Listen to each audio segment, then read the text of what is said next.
Assalamualaikum warahmatullahi wabarakatuh.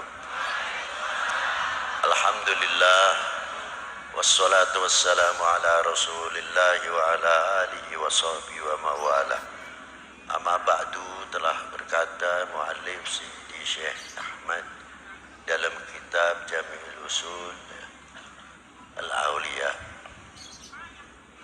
yang menerangkan di dalamnya apabila Allah Ta'ala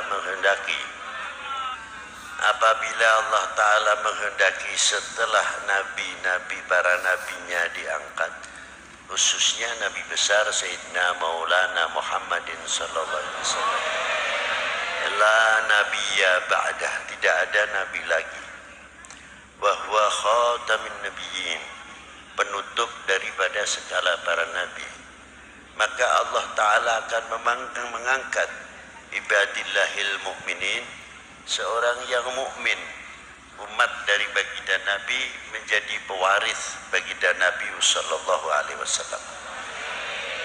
Dan orang-orang yang telah diangkat menjadi pewaris ini, yang mana beliau itu telah sehat akalnya, sehat matanya, sehat telinganya, sehat mulutnya, lebih-lebih sehat hatinya, sehingga beliau berdiri di kalangan ummah tidak untuk pribadinya sendiri saja, tapi juga untuk kepentingan ummah, karena beliau telah diangkat bertanggung jawab atas keberadaan umat.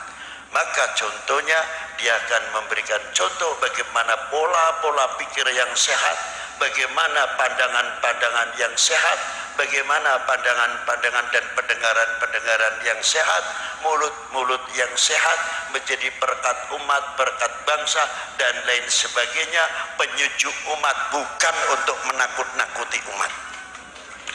Jangan bertepuk, ini bukan sepak bola.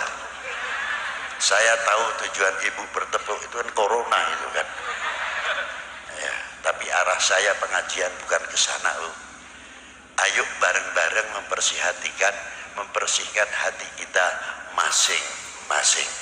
Insya Allah apabila hati kita ini bertumbuh nurul ma'rifah, keimanan kita kuat, insya Allah jangankan lagi corona, penyakit yang di atas corona tidak akan nyampe kepada kita semua. Karena apa? Imun kita naik, mental kita kuat. Sudah ketinggalan kita bicara corona.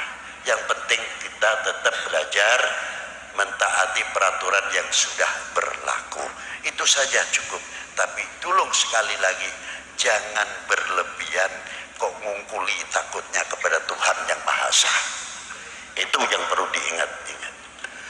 Mari kita bangun kita supaya menjadi tokoh-tokoh dalam keluarganya, dalam lingkungannya, dan di dalam lainnya. Tunjukkanlah kita mempunyai tanggung jawab besar apabila kita ini sudah diangkat, dijadikan suatu contoh percontohan yang baik. Maka orang-orang yang dapat diangkat dan dapat fadl dari Allah Subhanahu wa taala yang demikian, saya yakin dingin rasanya kalau kita ngadepin orang. Sejuk, enak, tidak menakutkan. Selalu memberikan solusi yang baik, tidak terus menakutkan, itu tidak. Itulah orang-orang yang selalu berpandang makrifah kepada Allah Subhanahu wa taala. Inilah. Tapi apabila hatinya orang-orang tersebut dibalik oleh Allah Ta'ala kebalikannya, hijabnya ditutup hatinya, mau ngomong apa? Ini paling berat.